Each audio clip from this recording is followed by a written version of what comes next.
Hello and welcome to Glasgow's historic Western Baths Club in the west end of the city. We're looking forward to a new football season upon us with the Premier Sports Cup games. The league starts a week on Saturday. I'm joined by a man who is usually involved at this time of the season, Ian McCall, manager of many clubs, player of many clubs. Ian, you look forward to the new season? Yeah, I've been to 4 games already and doing little reports on them. Probably worthless to anybody except myself. But yeah, absolutely. There's always an excitement, obviously, at the higher levels. All the stuff that's going on at Rangers might make it interesting. And right throughout the leagues, I think there'll be interesting games all over the country. Your reports will probably be good enough to get into the Scottish Sun, I would imagine, but you're doing them with a purpose because at some stage in the season you'd like to get back into the game. Yeah, I mean, I made a conscious decision in the summer. I'm not saying I'm as hungry as I was in 1997 when I started, because that's a long time ago. But certainly, yeah, I'm ready to go again. I think I've done 956, or according to Wikipedia, 958. Maybe I missed out a couple of Stirlingshire Cup games. I don't know, but yeah, ready to go again, and looking forward to whatever challenge that may be offered. You touched upon the Stirlingshire Cup. I noticed you've won it once. You've got one Challenge Cup, a couple of league titles, 3 Manager of the Year awards in the division, 4 promotions.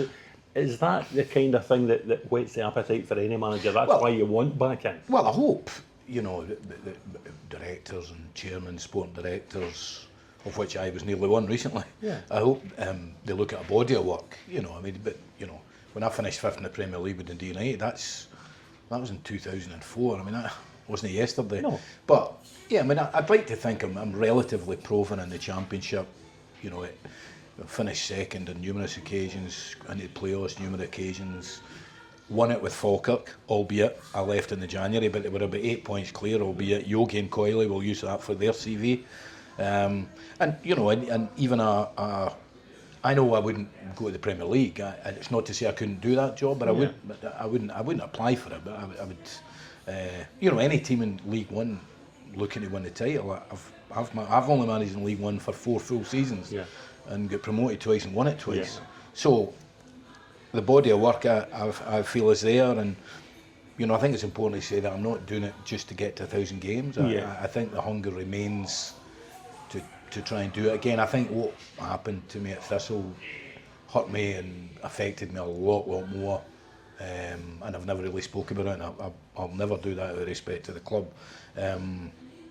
So yeah, ready to go again, and you're 60 years of age. It's you're a young pup. You talk about almost getting back in as a sporting director. There are, there's always opportunities for experience in the game. I'm just thinking, Dick Campbell won a league at 71. John McGlynn won a league at 63. You see Ross County taking in John Robertson. You look at John Park going in at a different role at St Mirren. You even look at Billy Davis going back in at one of your former clubs, Morton. So people do still appreciate experience. Yeah, I think so. I mean, I don't. A lot of the trends just change every 4 or 5 years in management. When you've been as long as I have, then things do change. I mean, a sporting director of football job does appeal to me. I was on the last 3 at Firhill, and they went with Ian Barraclough, who I wish well after his very nasty accident. So, yeah, I mean, that's something I would definitely look at in the future. You never know what's going to come up, but I don't think experience has been thrown out there. I mean, John McGlynn has done great for all of us older chaps. They took the 2 titles in a row, and it's not just that. And I think the job is still about winning games, but he has done it playing a certain way.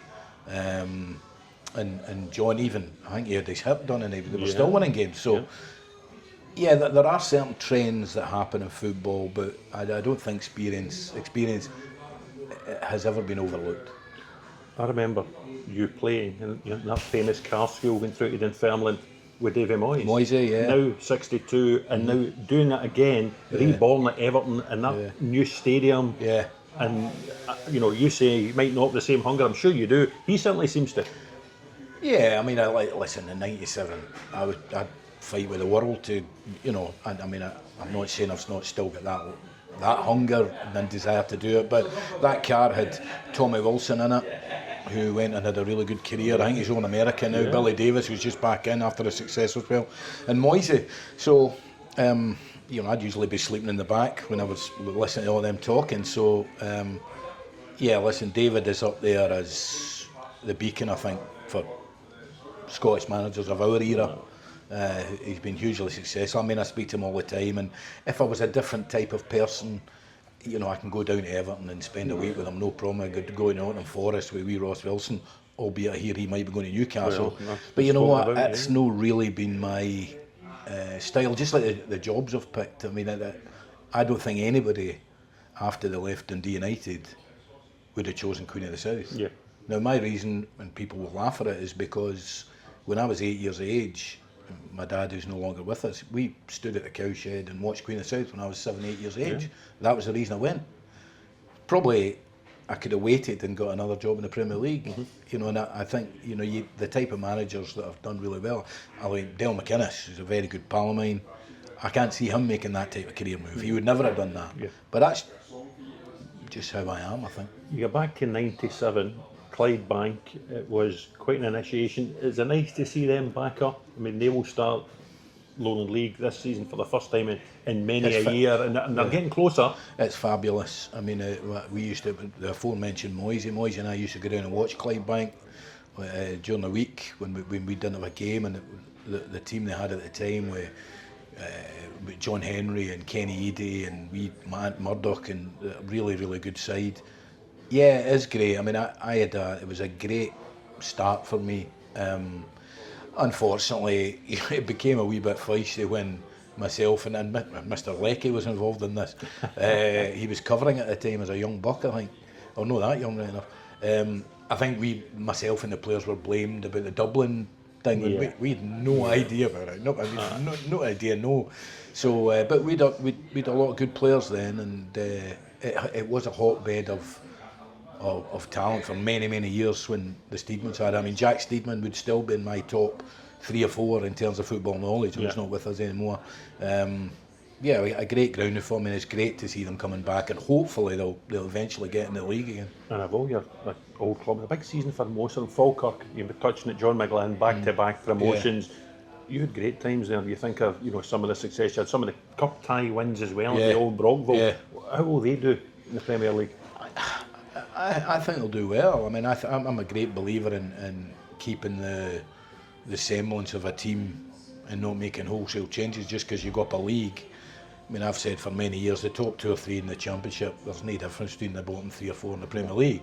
They've signed a big, ageing, dodgy striker, mind you. I'm not sure how well he'll do. You signed about Thistle, Brian Graham? Yeah, well, listen, two of my centre forwards at Thistle scored 220 odd goals for Partick Thistle, Doolan and Graham, and I couldn't speak highly enough. But I think Falkirk, I expect them to do well and hold their own. And the one thing John won't do, fine man, he'll no change the way he plays, no chance. Touching strikers, Chris Doolan got a lot of goals, Brian Graham got a lot of goals. I remember, personally, Lawrence Shankland getting an awful lot of goals for your area. Are you pleased to see his future settled at Hull? Yeah, I had quite a lot of discussions with him over the summer, and yeah, I think so for him. I was at his wedding, and him and Nicole, the 2 wee ones, I think Nicole really wanted to be settled, and so did Lawrence. I mean, a lot of people thought he was just holding out, but you know what, it's a big decision for him. You know, he's 28, whatever he is now, and I think he'll hopefully get back to the numbers that he's shown consistently over a period. I remember at United, he scored 4 at Tannadice one night. We beat him 5-0. I think that was either his 54th goal in 52 games or something ridiculous. So I mean, I think he's got the right manager, given the service, and he deserves all he gets. That boy, I mean, he's nearly out of the game, and everything he's got, he's earned. We're sitting here in the West End. It would be remiss not to discuss Partick Thistle. You've been there twice as manager. You were almost back as sporting director. I played 8 games as a player. There you go. Yeah. I think that's maybe more than Gordon Dale managed. Not particularly well, but yeah. Listen, it's. I mean, I've never, as I said, it really affected me. Yeah. The second, I mean, both spells have been very hard, but the second spell, the last 3 or 4 months, were really tough. And I've never spoke about some of the things that went on, and I won't. But I do think nobody can say that we didn't completely turn the club around, and we did. And I was you know, when we left, it was pretty tough. You know, because we still felt we could win the league or finish second. And the first spell was it was equally as hard. It seems to be every time I go there, it seems to be get a bit tough. But we signed a lot of good players, and the team we had at the end. I mean, they didn't. The last 9 games, I think that they didn't season. I think they finished 4th, but in the playoffs they were absolutely magnificent. You know, and I can't believe they didn't go up that year. Last season I was up a few times and it wasn't great, but I must admit I watched them the other night against Queen of South. In the first half, that's the best I've seen them play for a wee while under Willow and the boys you know really well. So, listen, it's a great club. I came close to the sporting director's job, and the interview process was fab. And you know, whether I'll go back there in the future, who knows? I'd like to think I've got unfinished business there as well. I mean, you talk about standing with your dad as a Doonhamer, that's 7 or 8 year old, now at 60. Have you adopted Thistle as your club? Is that where you had most enjoyment, do you think? Well, I mean, I think my 5 years at Ayr United, it was really, really exciting, and it was almost like a rebirth of a. Because we came within 1 game of going to the bottom league in Scotland, with 2 over. But a lot of it was luck, because we signed 5 or 6 boys that were released, and young boys, and almost all of them came through to have a really good careers, and it was a very, very special atmosphere. Thistle was really, really tough the second time, but we did turn the club around, and we did win a title, only won 8 titles, then finished in the playoffs.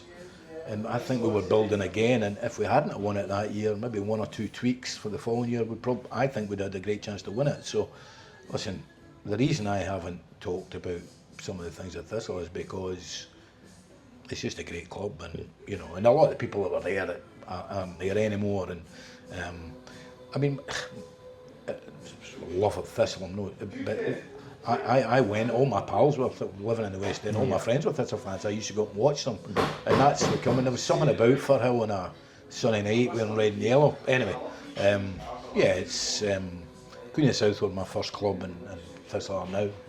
And they were both in the playoffs at the end of last season. You see Thistle and Ayr getting back into those playoffs together. I've been really impressed with Ayr, and I watched them the other night there against Arbroath, and I think the guys got me a seat in the new stand, and it's fabulous. I mean, the changes since I was there. I mean, I still think my team would probably beat them, but that's just my opinion.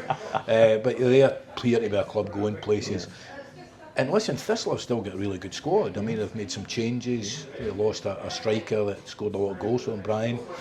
But no, I think they'll both be certainly looking to get in the playoffs. Ian, that's great. Thanks for your time. Enjoy the new season. Thank you.